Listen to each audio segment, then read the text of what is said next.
Are you struggling for consistency in your sim racing? Does your iRating look like a roller coaster? If so, we have good news for you. The way to get more consistent is to first understand what you're doing differently than the professionals. And VRS is the answer. With our competitive subscription, you will have the telemetry, setups, tutorials, and everything else you need to fully analyze your driving. Our data packs and the ability to compare your driving with the best in the world will show you exactly where to adjust your inputs, change your driving line, and shave seconds off of your lap times. And our powerful and precise Direct Force Pro wheelbase and precision pedals are being used by some of the world's best drivers. All these champions agree that VRS hardware is not just the best on the market, it's also priced well below the competition. So if you're looking to upgrade to direct drive and the best pedals in sim racing, VRS is your answer. If you want to get better, get faster,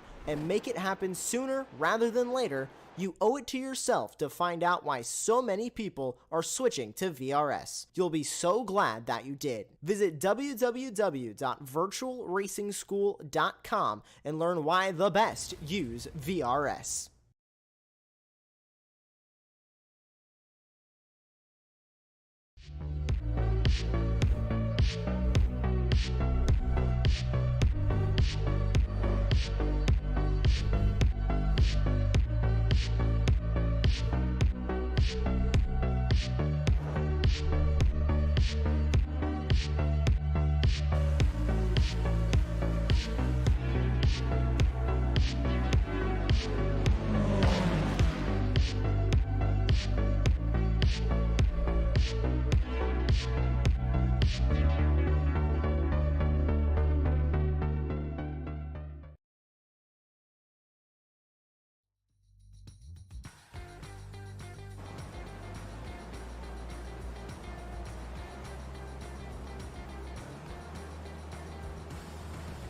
Welcome to the Spec Racer Fords Weekend Warriors Sunday Night Series here at beautiful Arizona Legacy Circuit. My name's Adam Hadfield.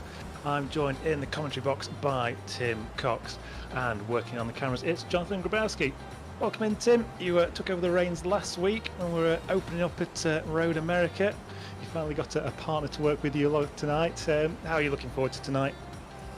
Well, it was like coming home to a nice cooked meal by your parents, returning to the series last week, and pretty much picked up where it left off after being away for the season myself. Drama, action, and excitement right from the green flag through to the checkered, and intriguing circuit tonight. Of course, it doesn't exist anymore. The infield section was eliminated during the 2011 remodeling of this circuit. However, just the beauty of sim racing, we still get to enjoy it in all its former glory, and it's going to be so crucial out on the banking, Adam. Slipstreaming, these cars love the slipstream, and we're going to see plenty of that. The run down to turn one, it's going to, I'm sure, be another evening of excitement and drama right from the start to the finish.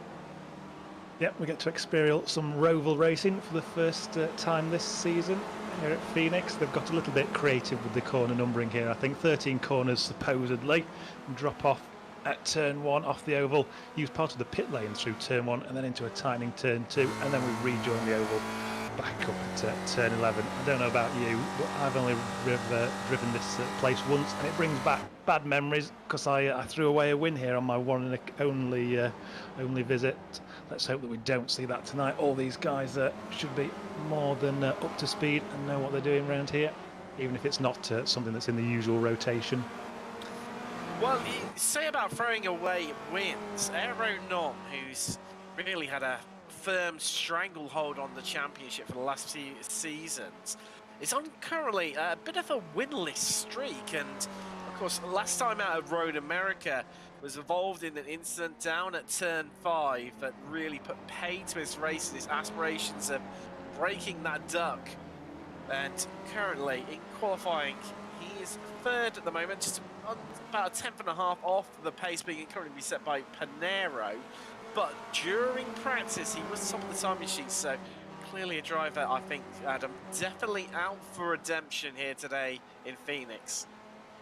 Yeah, you expect him to be up the front week in, week out. He maybe doesn't win as many as he should for how often he's battling for it. But all of the other drivers obviously know that he's the one to beat, and maybe that plays to his disadvantage. Now, obviously, we wouldn't be here tonight without the sponsors. And we'll just give those a quick shout out as we come towards the end of qualifying. We're sponsored by RaceVoice, who are proud to be the exclusive sponsor of the Weekend Warrior Spec Race Ford Racing Series. You too can take your driving to the next level with on-track audible performance alerts with RaceVoice and RaceVoice Sim. You can hear the miles per hour, turn entry and exit speeds, upshift alerts and other performance metrics which are selected and configured by you. So go faster with the speed of voice, and Weekend Warriors get 50% off annual sim pricing using the promo code of WW50. Check them out at www.racevoice.com. What you said about Aero Nom, Adam? Look who's just suddenly popped to the top of the timing sheets with a provisional pole. Yeah, there he is, number 78, with a lap time, first driver into the 104.5s, shaves about 600ths off Marco Pinero. We're looking at Jürg Marni at the moment though. Where's he in the standings? The driver you'd expect to be near the front there. He is fourth at the moment. And he's been usually towing there. Antonio Reyes right on his back and Bob Kern in front of them. Those three drivers working together. Always a good decision. Increase your lap time, or decrease your lap time as it may be. Increase your position on the grid by using the draft to extract just that little bit more speed. Obviously something that will work very well when you've got an oval involved. Big, long, flat out section. Oh, as Wang Shi Lin goes for a little spin to the infield. It's not going to help him whatsoever. Currently 7th in qualifying, and time running fast out for him. It's still a chance to pick himself up and dust himself down and climb up through the rankings. Had an absolute blinder last time out at Road America, and hoping to continue in that reign of form, the Chinese driver. And also good to see Murakami back near the sharp end of Masters after a bit of a lackluster display by his own standards last week. Currently vying for top of Masters in qualifying with Antonio Rice, who of course we know is electric in qualifying, doesn't always necessarily have the best of starts or race points, race performance. So looking to try and move that on from the last few seasons and improve on that one. And currently Fabini eyeing at the top of Spec 2, but a little bit off the pace from what we've come to expect from him. Yeah, definitely. In 19th at the moment. We watch him round the banking once again. We've only got a couple of seconds left in qualifying, so this will be his last lap to jump up the standings. Let's see what he can do. And doesn't improve, stays in 19th. Last few drivers now will be concluding their laps. The timer is out. The checkered flag is waving. These drivers have got one final opportunity. And Darlow jumps up to 13th, I see on the timings. It's getting close, isn't it? Out on track. And tight times between so many of them, as always, Adam. With a second covering first, being Aero Nom currently, all the way down to Ken Batley in 20th. Who's wow, it's a small margin for so many places, and a few drivers that, to be fair, even knocking on the door of that. Gould currently in 21st, under attempt separating himself and Vincent in 24th. Slim margins as always, and just one tiny little mistake can make all the difference. Just not quite getting your corner exit right, just fractionally on the throttle a little bit later. You can see yourself be demoted 2 or 3 places potentially, with just how close it is here. Sorry, Tim, I don't know why I thought it was only a 10-minute qualifying. It's 20 minutes, isn't it? I'm giving everyone all the wrong information.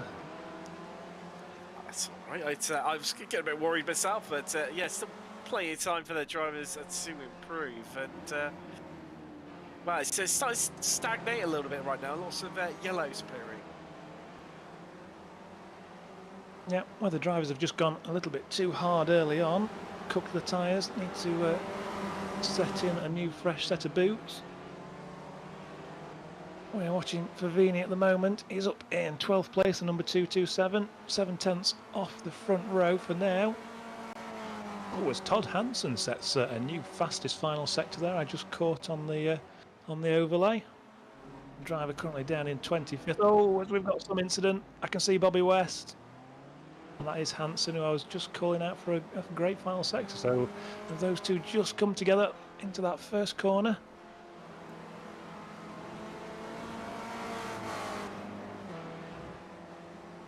Nunes, he's on a little bit of improvement, but I would say he's on an improving lap there. All does it in the final sector to actually go slower. And this is one of the challenges for the drivers here, Adam. Quite a short course at 2.5 kilometres. That's it's 1.5 miles. Thank you very much. Saving that. I was trying to do the quick conversion. And as always, a massive grid here at Weekend Warriors. Over 40 cars involved, and one of the challenges with open qualifying is just trying to find some space out on track. However, you want to time it as best possible so that you're following someone out of, well, it's right on board with Nunes now, right out of this corner. So then you've got the slipstream all the way down to turn 1. That's what's so crucial. Yeah, we've got 36 cars on track at the moment, I believe. I'm surprised, actually, looking out of the front of Kurt Nunes, that we can't see anyone in front of him. Maybe they're all stacked up behind as he comes round to finish this lap. We'll keep watching for the moment. A 106.9. No improvement in any of his sectors, unfortunately, for Kurt there.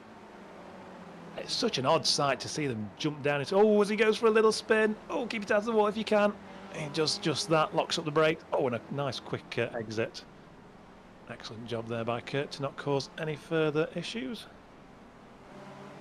I know, it's exactly what you want from the drivers out there, Adam, is, you know, if they have a mistake, is to just reset themselves back to the pits, then it doesn't affect too many other drivers' laps, and they'll definitely be thankful of that one. And I'll tell you what, that took an effect, not really much improvements going on, but Aeronom extends his lead at the front, but to over a 10th right now, 104.46, the time he's just set. Yep, Nom's extended his lead as well, hasn't he, to a 104.4. He's found an extra 10th in there. Still the only driver to duck under a 104.6. So he's really making sure that he's going to be taking off the pole and giving himself the best chance for a win tonight. We're watching Antonio Reyes, top of the Masters category at the moment. He's 2 places against his erstwhile rival of Murakami. That only equates to a matter of 0.04 of a second. We go on board. Down through turn 1, turn 2, just max that curb there. And then all the corners come at you right quick here. Left, right, left again, flat out through here. Oh, really skim that wall. That's the crucial part of that corner there, Adam, is to get as close as you dare as he loses the rear end. One of the dangers of this car, you have to really drive it on the throttle. Similar to the Porsche 911, in that the engine is in the rear of the car, and of course rear wheel drive too. But all the weight is in the rear of the car, and it creates a big pendulum effect where the rear starts going. It's quite tricky to try and correct it and save it and bring it back again, and just seeing it with that long right-hander of turn 7, Antonio Reyes just losing the rear end and going all the way around. Yeah, it's a feature we see every week, isn't it? The slow, lazy spin where drivers are doing everything they can to counter it, but it just wants to go round. It's got all that momentum in the rear of it, and it'll spin until it finally loses what little energy it's got left. We're watching Pinero at the moment. He's using the draft to go up to second. Oh, just a matter of 37 thousandths off the pole. Number 16 Pinero jumps up into second place. Made excellent use of the as the slipstreams we just saw. Oh, he really uses the curb on the inside there. No respect for the white lines, it seems. I'm not entirely sure where the off tracks, the penalty points are around here, but clearly Pinero knows better than I do. So it's where you get 2 wheels fully over that white line, Adam. That's where you then encroach and pick it off track, which will see the driver's times deleted. You go a bit further beyond there and you'll pick up a slowdown. And I mean, that part of the circuit is not too bad to try and burn it off. The last place you want to be trying to burn off is through this oval section here. Through turns 11, well, out of 10, through 11 and 12 and across the start-finish line. And see a Panera, a little bit of a lift there, just trying to settle the car as he got a little bit too low and onto the apron. It's not going to help his time whatsoever. No improvement for him there. Goes 1.9 seconds slow, whereas cars left, right and centre trying to find a bit of clean air out on track to get their laps in these closing stages. About 2.5 minutes left of qualifying. Yep, 2.5 minutes. Anyone on a lap now should get round and see the checkered flag a couple more times. Oh, as Panera's going to get badly held up here. The 2 drivers ahead of him, not quite on his pace. He does duck under the inside of 1. I imagine they'll have lost a little bit of time to the 3-1-2 there, though. We flick left and right. Now, what he's doing there, right up against the white line, that does bring back bad memories for me. For I know I've said I only ever raced here once, but I seem to have a memory of crossing that white line quite frequently and picking up the slowdowns. It's quite easy to do there if memory serves. It is indeed, Adam, where you're trying to carry so much momentum around that corner to really open it up and have the best exit possible. Just being a little bit fraction later onto the accelerator really costs you, because it then amplifies come the really long run down to turn 1, where you'll be losing kilometers or miles per hour difference of anywhere, so 5 or 6 miles an hour difference there, and it really hurt you. You see quite a few drivers who get the best exit out of 10, and see then extend their gap over the cars behind them, and you see people definitely making sure that they're tucked up right into that slipstream, give themselves the best chance of staying on in contact with the car in front of them, but also looking to try and get the overtaking movers. I tell you what, just see Murakami ahead of McCain, who we're currently on board with right now. He's had a scintillating qualifying, 5th overall right now. That's not going to help McCain. Ducked up behind the 76, who saw Murakami going flying through, let him by, but just didn't quite spot McCain as they were trying to get their own lap underway. Yep, you took the words out of my mouth on Murakami there. Jumps up to 5th place. That's an outstanding place for him to be starting from, the 9:01. And he's still got probably just this lap to finish off. Let's see if he can't challenge Marnie on the 2nd row in front of him. I'm going to watch him now through the final corner. 3 seconds, 2, 1. The checkered flag flies. Drivers have the opportunity just to finish this lap off now. Marnie round what is a long corner for these little spec racer Fords, and to the line. Doesn't improve on that one, so we'll start 5th at best, as long as no other drivers come around and just usurp him. But yeah, excellent work from Chris there, up in 5th. Favini, our lead spec 2 at the moment, in 9th place. They'll be looking to put a march on for their respective championships. Obviously Reyes, the winner in the Masters last time out, so Murakami will want to hit straight back. We had Gould actually, who won in the Spec 2, didn't we? He's currently qualified down in 22nd, so he's got a few drives ahead of him that he'd rather not see there. You mentioned about Favini, really that's going to help him massively. That's absolutely brilliant qualifying position. Plenty of cars between himself and Ndalu, who's 2nd in Spec 2 in 13th place. And then again, a big gap to Leone, who's 3rd in Spec 2. Currently, he's going to be 18th starting on the grid. And I'll tell you, Petoni, I need to apologise to him last week, Adam, but the curse of the commentator on him said to watch out for him, because the way he comes through the field like a hot knife through butter, week in, week out, and then he had a big incident, and unfortunately that was the end of his race. But he's going to be starting from the back of the grid, it looks like, once again, despite putting in a really good performance during practice.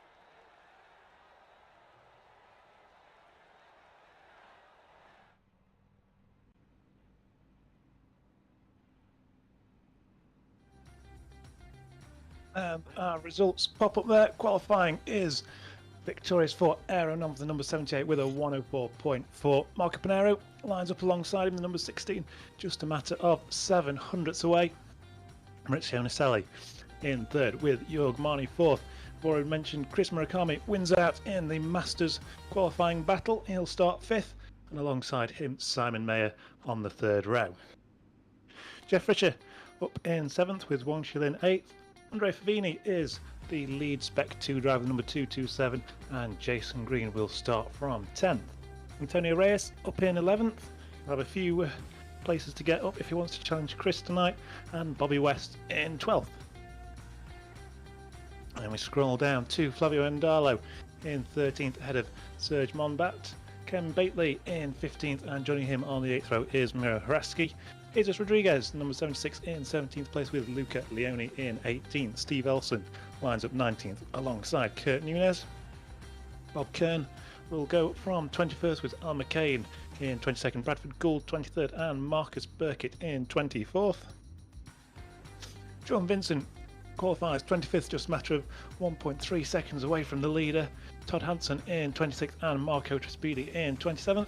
Kuzmas Loznoy, the number 331 on the 14th row of the grid, Ian Gibson and Tom Gradwell. Stephen Mitchell 31st ahead of Gary Waldord, Adam Bradshaw and Kevin Adrian. Adam Bradshaw in 33rd, and Johan Collette. Oh, sorry, I've jumped one there. Adam Bradshaw 33rd, Kevin Adrian 34th, John Claude Bakubza in 35th, and Johan Collette in 36th. Daniel Engel is the last of our drivers to set a lap time down in 37th place, and then we have, starting from the back, Andres Bertoni, Jonathan Gaston, Jan Longin and Jeff Jacobson. So we've got a lap to wait before we go, Tim. 41 cars on the grid. It should be a barnstormer of a show. I think, you know, there's certain things that are just definite in life. Death, taxes, the swimming pool on the Titanic still being full of water, and the SRF Weekend Warriors delivering on action, drama and excitement. A bit of a, well, I say a small grid by Weekend Warriors standards, on the lower side of numbers with only 41 drivers, and will definitely help due to the short nature of this circuit. However, I think there's going to be turn one could be a bit treacherous. Cold tyres, cold brakes, trying to jockey for position with people around you.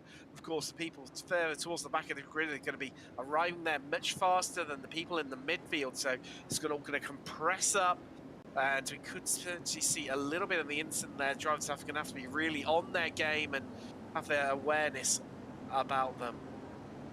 Yeah, turn one is a nasty piece of work at the best of times. It starts out flat out as you enter, and then it slows, and you're steadily putting in a little bit more throttle, a little bit more steering, a little bit more brake. It's very easy to suddenly lose it, and especially so when you've got 40 other cars around you, all steaming in on the first lap. As you mentioned, cold brakes, cold tyres, but they're going to have to deal with it. That's why they've signed up for. They come round under the pace car. iRacing Porsche, its lights are out, it's going to peel off left any second now, and then we're going to have 41 Furious drivers beating it down to the first corner. Aeronom is away, he gets a massive jump on the second row there, and he's going to lead comfortably into turn one. Pinero a little bit slow away, he's going to lose out to Marnie into the first corner. No, Marnie ducks out of it immediately, I didn't expect that. Leaves the front two out pretty much on their own immediately through turn one and two. Everyone's seemingly coming through clean behind, side by side for the latter half of the grid still. We're watching Simon Mayer there as he just sees off Jeff Fritcher and maintains his sixth place start position. Oh, as Aeronom goes immediately wide on the opening lap, he's overshot at turn 7. Pinero ducks under his inside. It's not Pinero, sorry, it's Naselli, isn't it? Naselli up from third. Oh, we've got some incident. That's Bradford Gould, winner in Spec 2 last week out. He's not going to win it tonight. Big damage to the front end of that car, and he's going to have to head straight to the pits to get that one repaired. It's an aero-based track here at Phoenix, Adam, and the last thing he would have wanted in his opening lap. Yeah, we're going to see it immediately on the replay. He's in amongst some traffic here. It seems to be fairly safe. It's 3 wide. No, he's negotiated that. Oh, and then he's just come across the nose of one of his compatriots and straight to the scene of the accident. Heavy, heavy damage for Bradford Gould. I can't help but think he kind of did it to himself there, though, Tim. Well, it's tricky. He got the run on absolutely everyone around him, and I think it was Marcus Burkett who he had to have a little bit of coming together with, and well, that's it, done and dusted for him. He's into the pits, Adam, and it's going to take him a little while to get those repairs done, and he's going to fall down. At least one lap, maybe even two at these early stages. Last thing he could have wanted. Yeah, I'd expect to see 2 laps go by on him. We're watching Bobby West. He's got Jason Green on his inside. Sees him off nicely there. Gets a lot of momentum. Green, obviously a little bit trapped on the inside. It looks like he's going to lose out to Andala around his outside, and Mountbat's there as well. These two go side by side. Mountbat eventually on the wrong side. Sorry, not Mountbat. That's Andala around the outside. Mountbat slots through the middle of them. He's going to try and pick up 2 positions laid on the brakes. Jason Green holds the high ground on the inside, though. They're still side by side. Just 1 turns into 2. And Jason Green, yep, Jason Green just sees him off. Picks up the apex for turn 3 there. Incredibly close stuff from the drivers early on here, Adam. And the way they all had to just zip together and to avoid contact and ensure they didn't lose too much time, because there's a bit of a gap starting to emerge between different packs. The lead group, which covers from the Sully, our current leader, pretty much all the way down to Fabini in 10th, and then about 1.5 seconds back to Bobby West in 11th, who's a little bit of space from himself. Then Jason Green starts off the next following pack. Yeah, immediately we've got those 4 out front, haven't we? Chris Murakami maintains his 5th place, and he's running about 8/10 off of 4th place Marnie, but that's still within aero range, so I'd expect him to be able to pull that in, so long as he's on the pace of the leaders. And then Simon Mayer in 6th, Wang Shilin and Jeff Fritzer, Antonio Reyes and Favini round out your top 10 at the moment. Not too much movement in the top 10 there. The biggest mover out of those is Naselli, up from 3rd to lead this one. We're watching Miro Haraski battling down into turn 7, picking up an early apex out wide and then pick up a 2nd late apex. Flick across the curb and then pick your braking point down here. Try not to use too much of the runoff to the right. As I mentioned, there's definitely a slowdown to be caught if you go out too wide there. And then get the best exit you can as we run back out onto the oval. Up against the blue wall to the right. And then down to run along the yellow apex.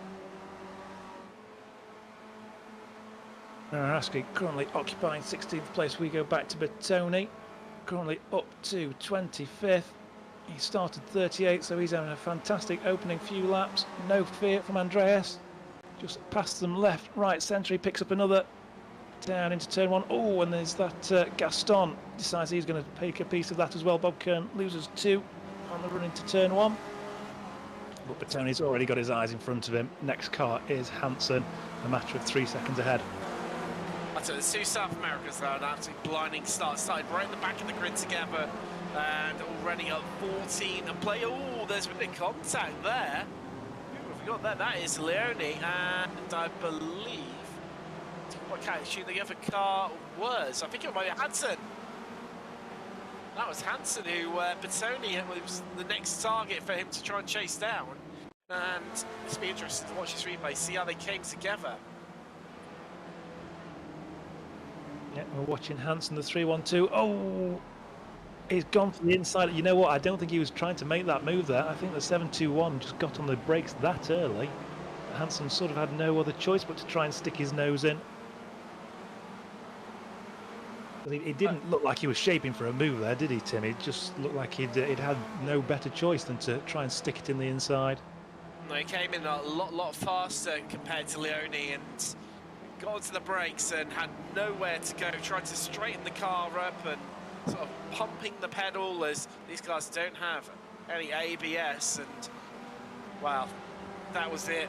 Contact was made at the apex of the corner, and both they went around, and they've dropped down a fair few places for result. Now, Leone, I think he's had another incident out on track, and he's falling down through the order once again, and it's the back of the pack.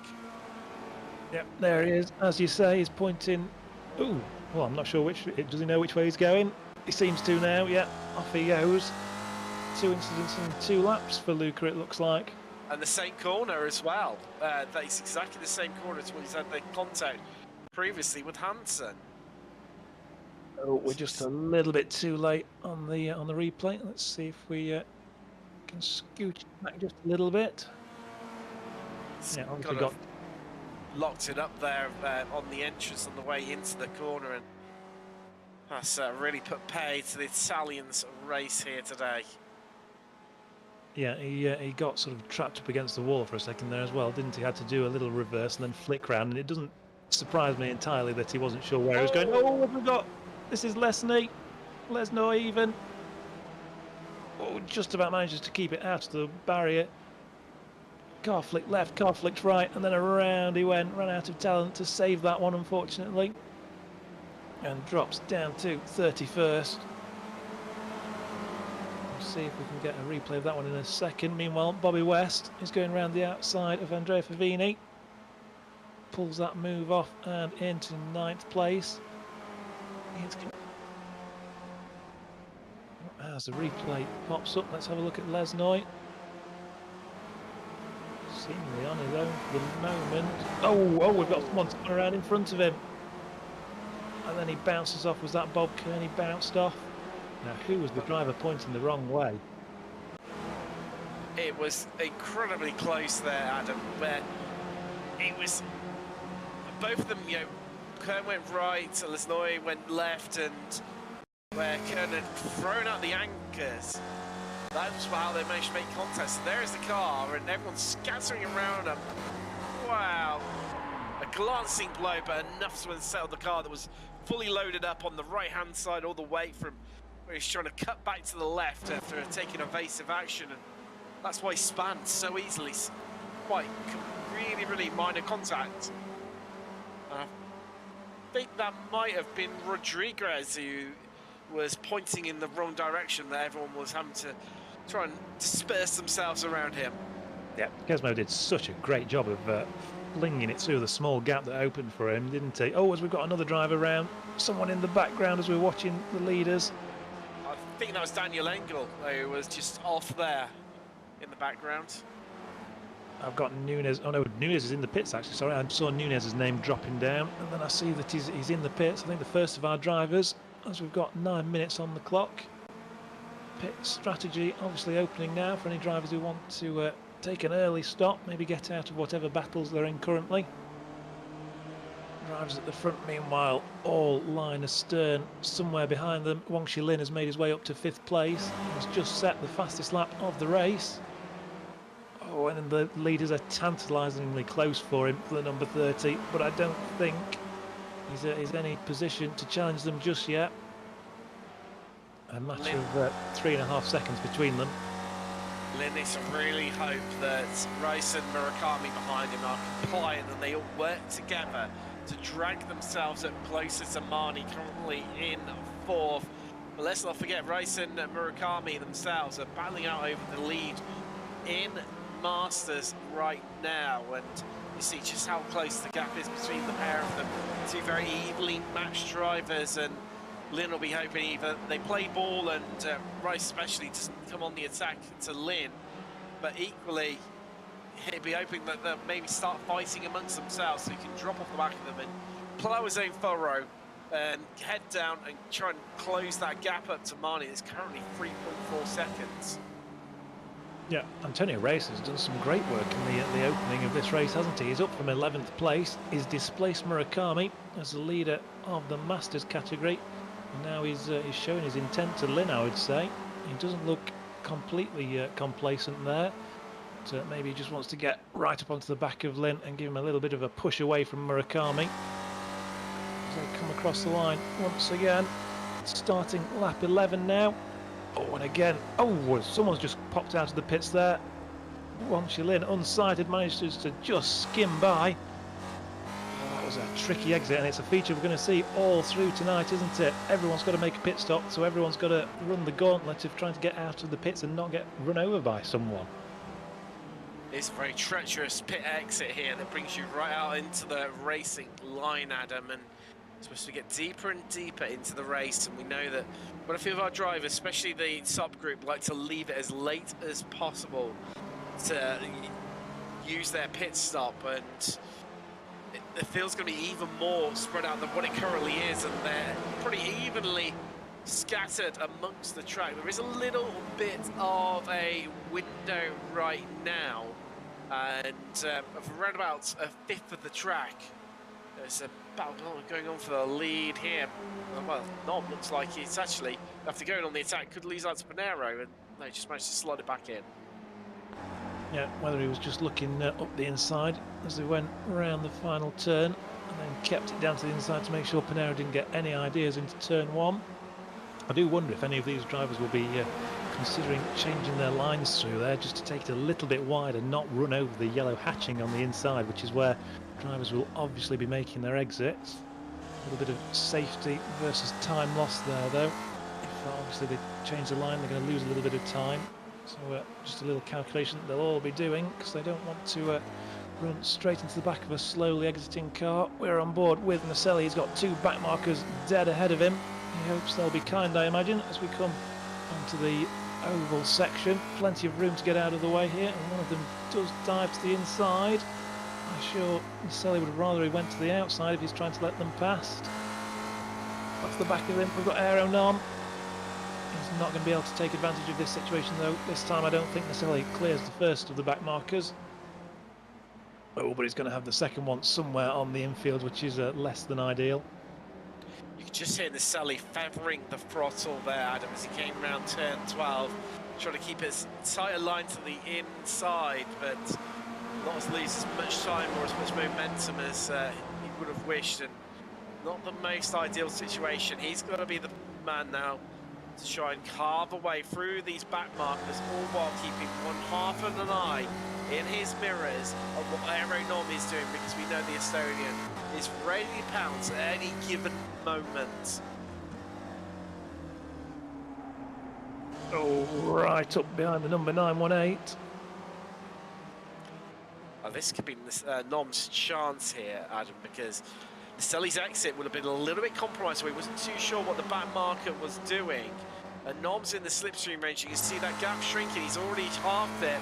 But I think he's going to run out of track. He's not going to be able to get it before turn one. And he could be electing now as Naselli goes defensive to the inside.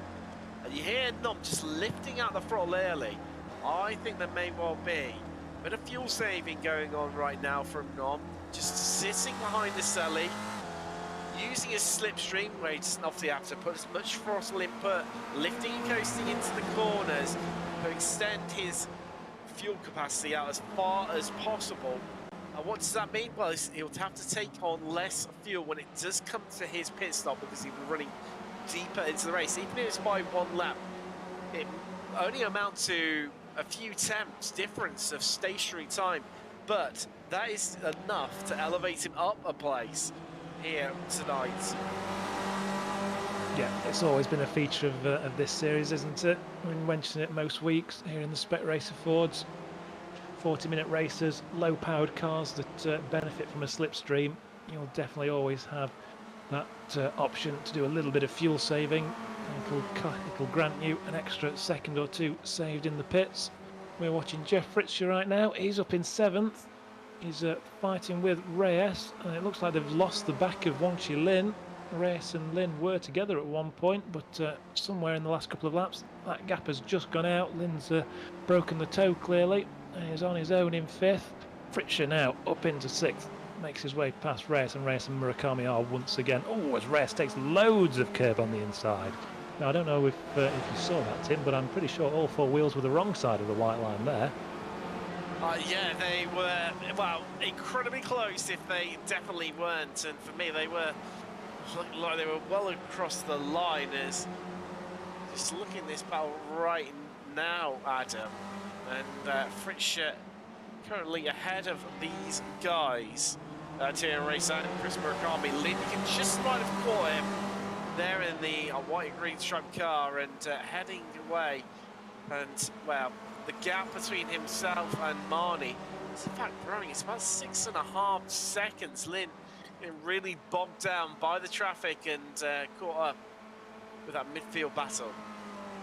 Yeah, I think we saw a demonstration of it there on the brakes into turn 11. Lynn definitely got held up by the back marker just for a moment, and it's put Fritsch onto his tail, certainly within drafting distance now, so I imagine they'll be battling. Oh, as we watch Bobby West overshoot part 2 of the opening corner. That invites Favini back onto his tail. Jason Green's along for the ride as well as we look from the rear view camera. Hard on the brakes into 7.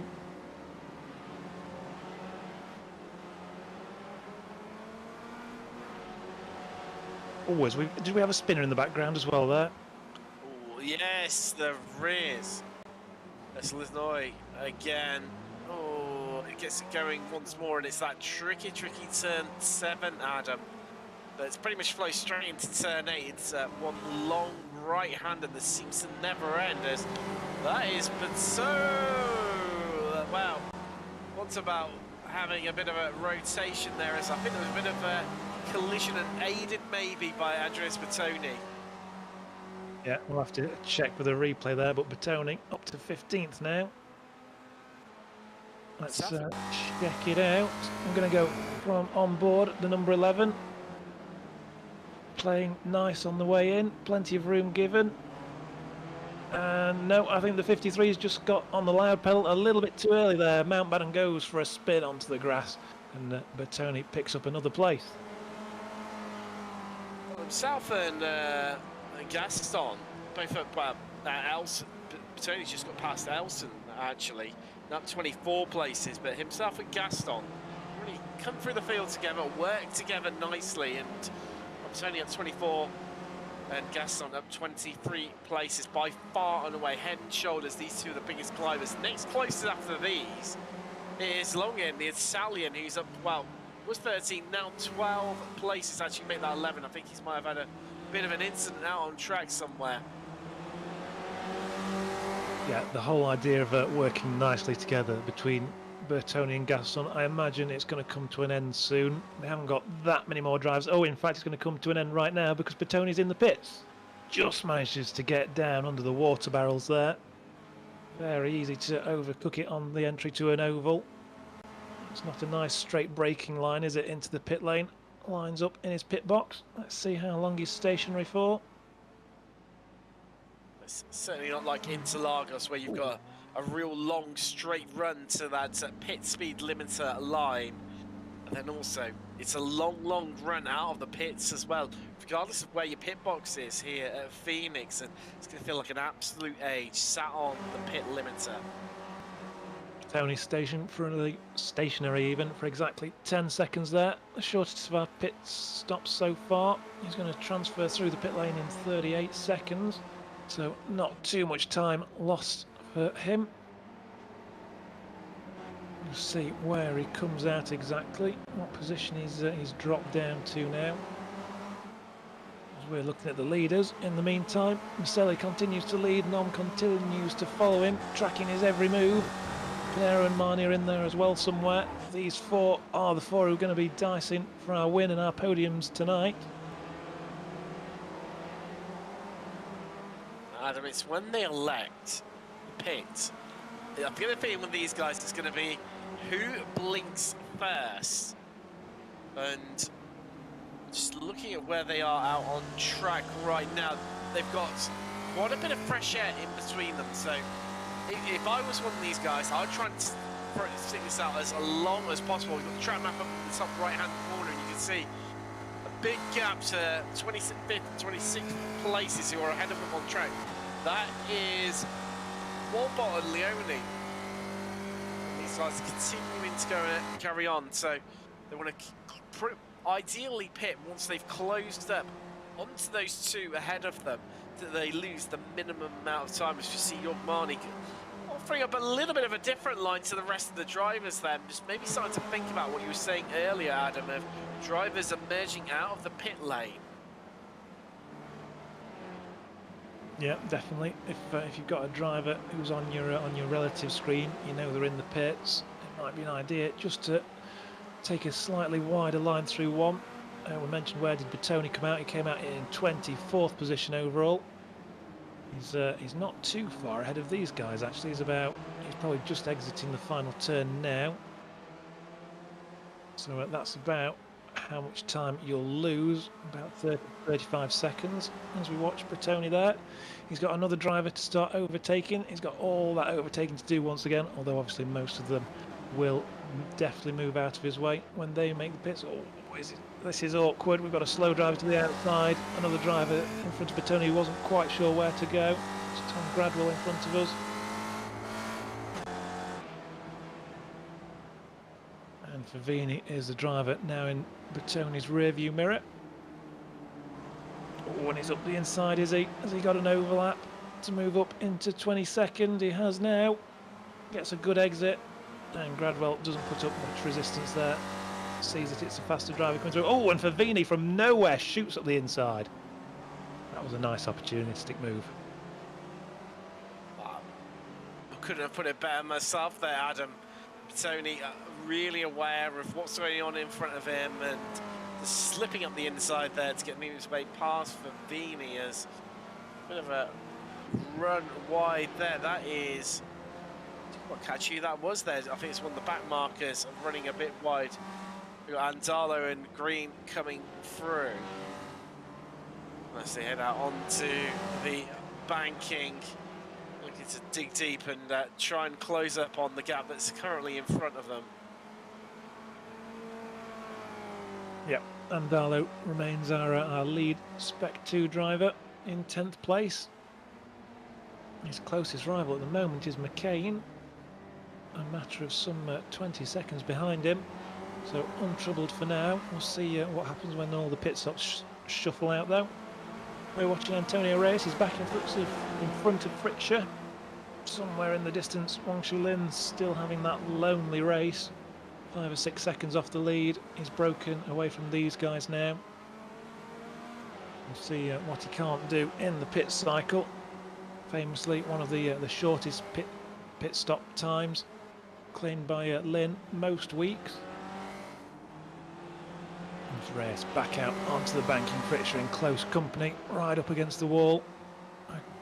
You can't lose your wing mirrors on these cars, they're sort of inboard, but I imagine you can lose some paint scraping against the wall, which no doubt some of the drivers will have done tonight.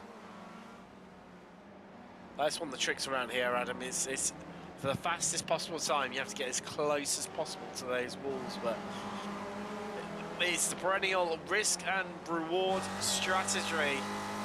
Yeah, literally inches wrong can be, well, damaging or potentially race ending for you. And last thing you want is bodywork damage, because that's going to affect your aerodynamic ability and how quick you're going to be in a straight line, especially around that banking. I know we've talked about it quite a bit tonight, but it's so crucial, and the last thing you want to be doing is losing precious miles per hour or kilometers per hour, wherever your imperial or metric, because it'll really hamper your race. Yeah, it's not so much the banking walls that scare me every time we go on board. It's turn 1 and turn 5 where there is a wall pretty much on the apex, and all the drivers are playing dare with it, seeing just how close they can get to it to shave the distance off. We'll see it now. There through turn 1. An angled wall that just separates them from the shortened pit lane on this road course layout, and then we might see it again through 5 and through 3 at the moment. We're going to go right, and then we're going to head left. There it is. Oh, yeah, it makes me wince every time. I bet you'd be glad to see the back of this circuit then, Adam, so you can keep your heart all in one tact. This Sully's still leading, and I get a feeling that Nom is fuel saving behind him. They are pulling away from Pinero and Marnie of what was a 4-way fight for the lead.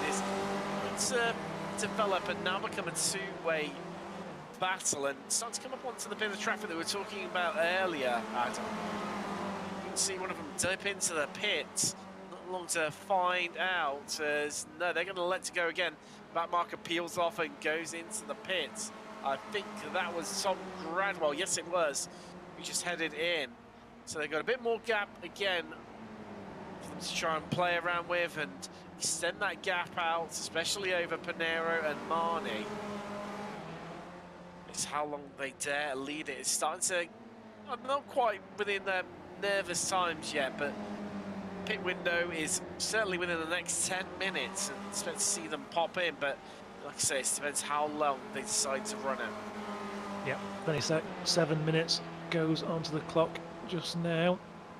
30 minutes left running, so these fuel tanks aren't endless. They're going to have to come in sooner rather than later. One thing you obviously don't want to do, as I thought we were going to see for a second there with Gradwell, you don't want to follow a back marker into the pits, because all respect to them, but they won't be pushing the limits on entry that the front runners will be doing. Precious time can be lost, following the wrong driver, having to brake early for the pit. So we go back on board with Fritcher, his endless battle with Reyes through the middle part of this race. As the leaders once again all fly by the pit entry, are these two going to as well? They are.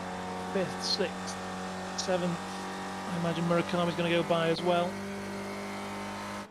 All of the top 10 yet to pit. In fact, all of the top 11, is it? Yep, Miro Husky, the first driver. No, sorry, I'm misreading that. Simon Mayer, the first driver to have actually made his pit stop. Currently running in 17th. So the top 16 all still to make their way down the lane. There's been a bit of an instance somewhere out on track between Bertoni being one of them, Rodriguez and Gibson. And I'm trying to have a look at a bit of Bertoni's car, so camera's currently on him. Can't see any obvious damage, but so they've had a bit of a coming together somewhere out on the track. Oh, we've had a change for the lead. Naselli's in. Oh, and Marnie. Yeah, we've got 2 out of the 4. We've split the lead group down the middle. So let's see how quickly these two can get in and out. They're going to have to come right to the far end of the pit lane for their pit boxes. Pit boxes are ordered based on where you qualified. So the guy on pole will have a pit box right at the far end. Naselli finds his box. He qualified in 3rd. So he's the 3rd box there. Marnie's right behind him, having qualified 4th. Stationary for 10 seconds. Oh, there we go. Naselli's way ahead. Way ahead. Marnie just gets away now, but Naselli is out onto the track and accelerating away. He's going to leave Marnie for dust now. Just check what the actual times were. Naselli stationary for 10.5 seconds. Jürgen Marnie not that much more, only 11.1. Those 0.6 have made the difference, and Naselli is out on his own. Wow. How long do Pinero and Nom stay out? That is the question right now, Adam. How deep they look to run this. How much fuel saving has Nom been able to do behind these guys? And wow, we're about to find out.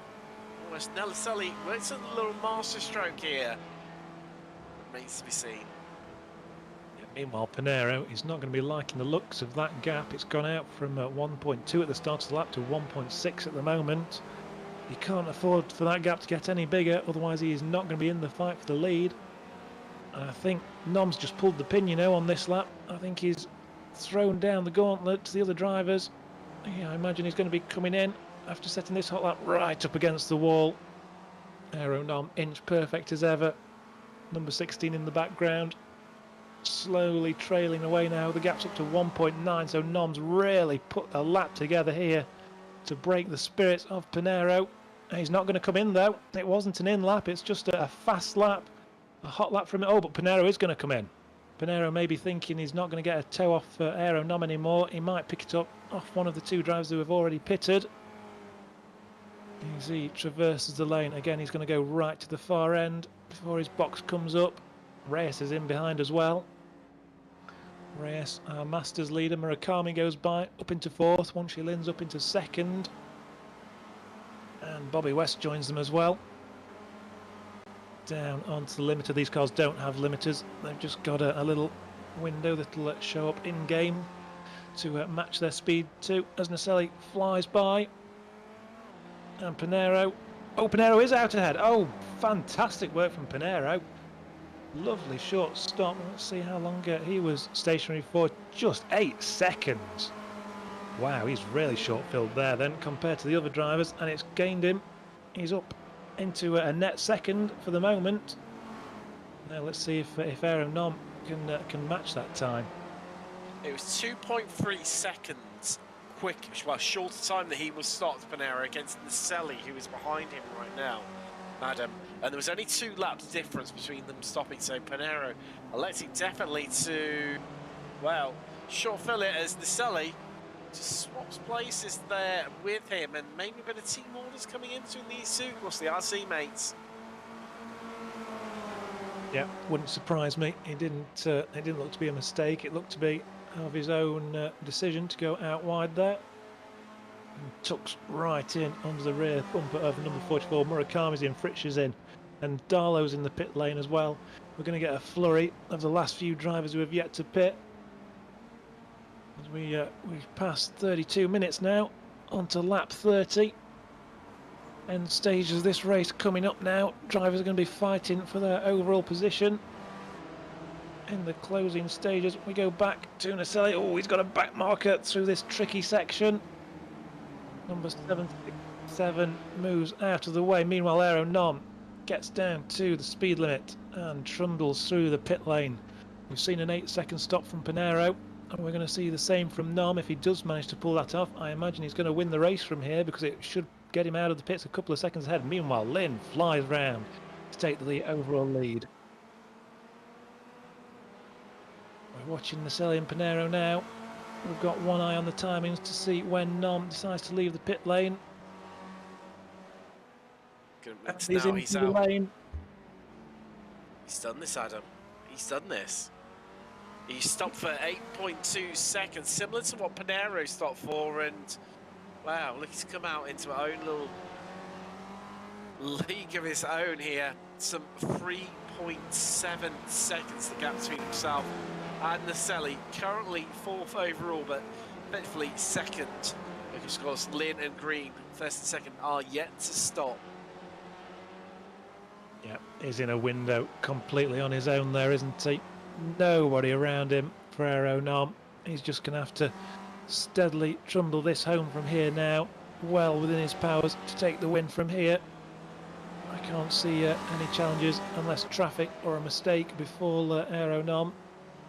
But he's an experienced driver. I don't think that's going to be happening. Meanwhile, Gaston's coming out of the pits, one of the last drivers to make their way through. Let's make sure he comes out cleanly. Jonathan Green enters the pits. That just leaves Lin at the front. Has yet to pit. He's going to have gone a long, long way. We're going to tick by 35 minutes before he makes it in. Assuming he does come in this lap, which surely he must. He must be down to fumes basically now. He's running incredibly deep. It's only himself, Favini and Gibson, but yet to stop Laughlin as well. But they are laps down on Yangji Lin. So he's amazing how he's managed to pad out as long as he has. That car has got to be running literally on fumes. I thought I just had a bit of a cough and a splutter there. It wouldn't be surprising as he comes hard onto the brakes into the pit lane, Adam.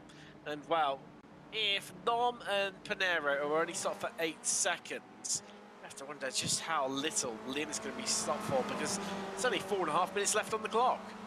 Yeah, we'll see where he comes out. He's definitely going to be ahead of Fritsch because we knew that before the pit stop cycle. How close will he be to Marnie is the question. I can't imagine he'll make up 6 seconds or 7 seconds in the pits. It'll be interesting just to see how much he does make up. As he moves into the lane now, he's coming out. There goes Marnie. So yeah, look at that. He's closed what was a 6-second gap down to, what, maybe 1.5 seconds now. With a few laps, he might even be able to draft that gap back. Less than that, Adam. It's 1.2 seconds. Lynn was stopped for only 7.5 seconds against Marnie's 11.1. That's where he's been able to make up all of that time difference during the pit stop phase, and obviously Marnie just battling for a bit of traffic on his outlaps. Cracking performance there by the Chinese driver to bring himself right back into contention. However, he's going to have his work cut out if he wants to get on the podium. It's not impossible, but a real challenge for him. And he'll need Lady Luck on his side, definitely. Yeah, he's not going to get up to Pinero without some kind of an issue for Pinero, is he? But Marnie is well within his abilities now. That gap, as you mentioned, 1.2 seconds, well within draft range. Give him 2 or 3 laps. That's all he's got, to be fair, but 2 or 3 laps, maybe on the last lap he might be able to have a dive.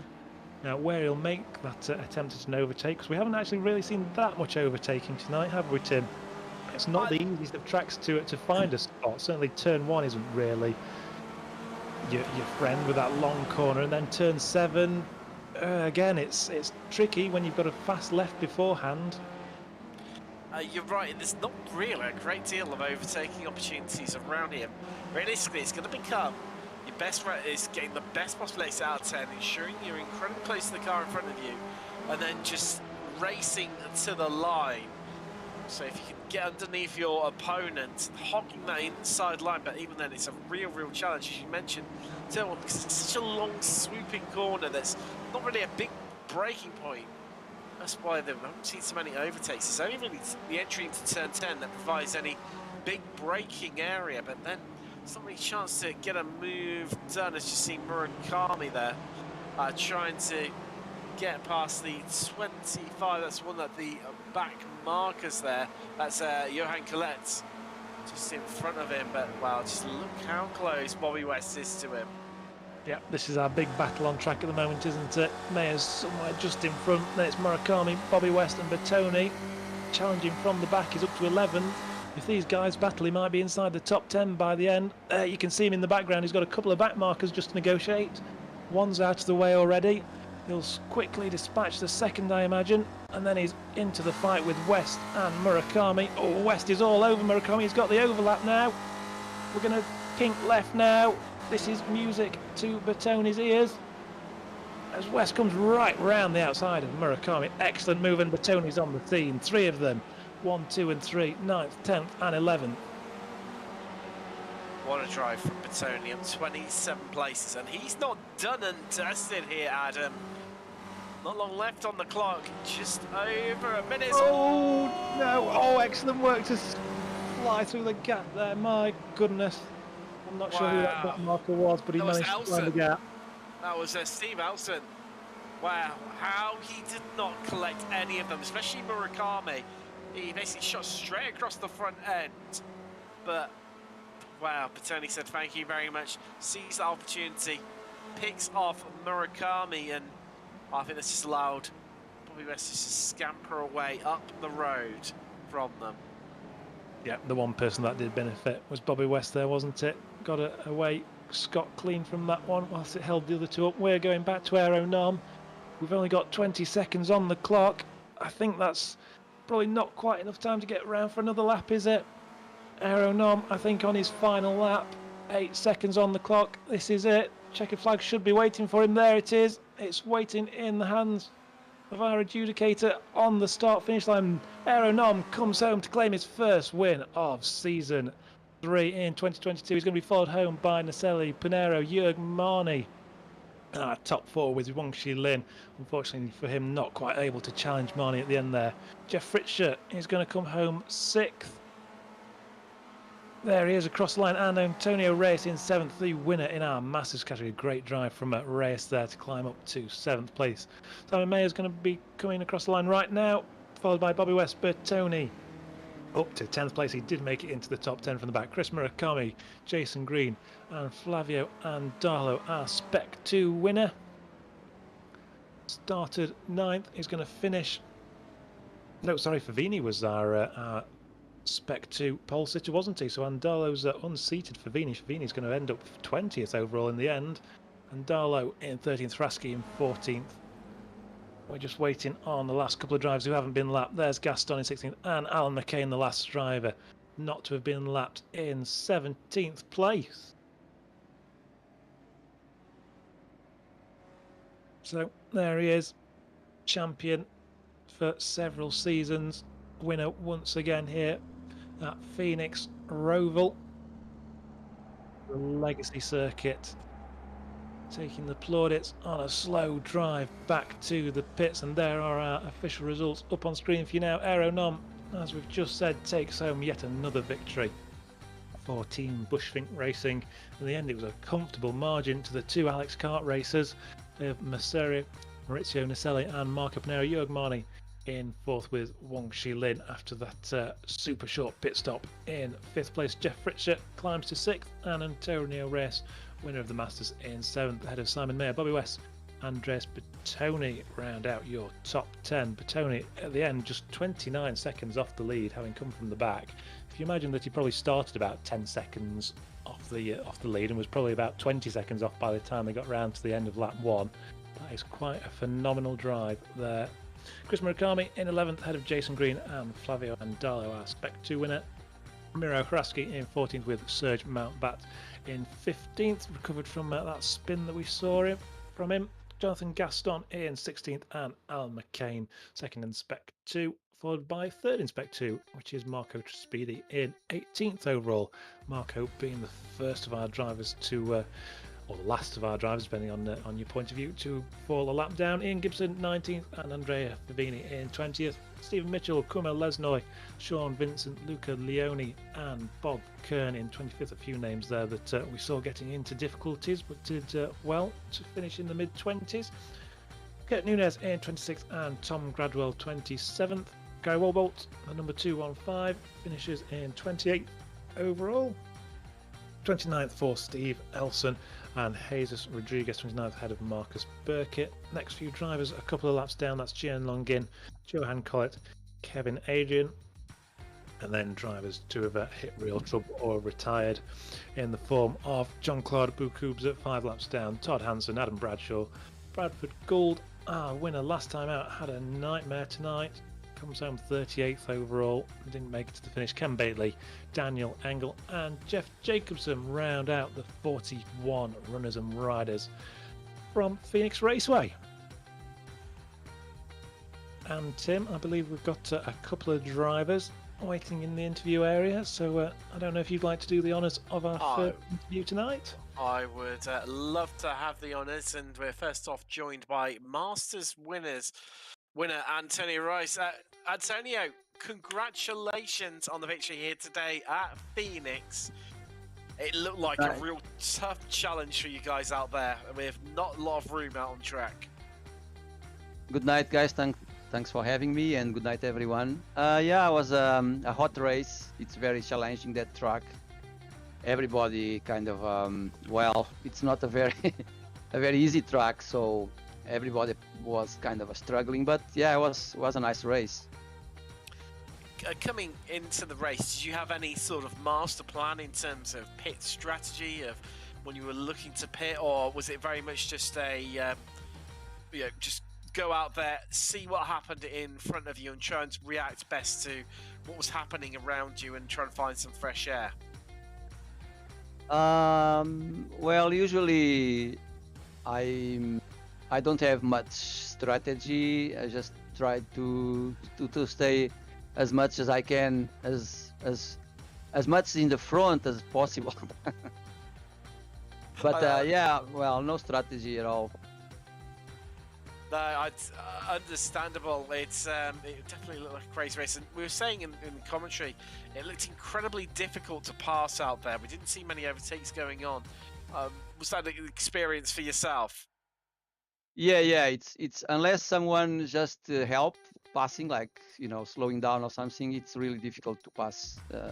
If someone tried to block and then try to keep the position in front, it's really hard to pass. Well, before we let you go, Antonio, anyone you want to give a shout out to at all or say thanks to? Yeah, Steve Ray is the guy. I want to say thank you, and for the sponsors, the race voice, and for you guys broadcasting, and for everyone, yeah, participating on this, viewers and drivers, everyone.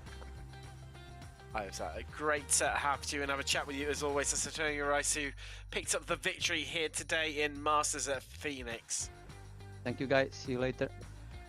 Adam, I believe you're joined by well, you've managed to get hold of our overall winner, and Aero Nom. Yep, Team Bushfink driver, winner of round 2 here at Phoenix. Aero Nom, welcome into the box. Hey guys.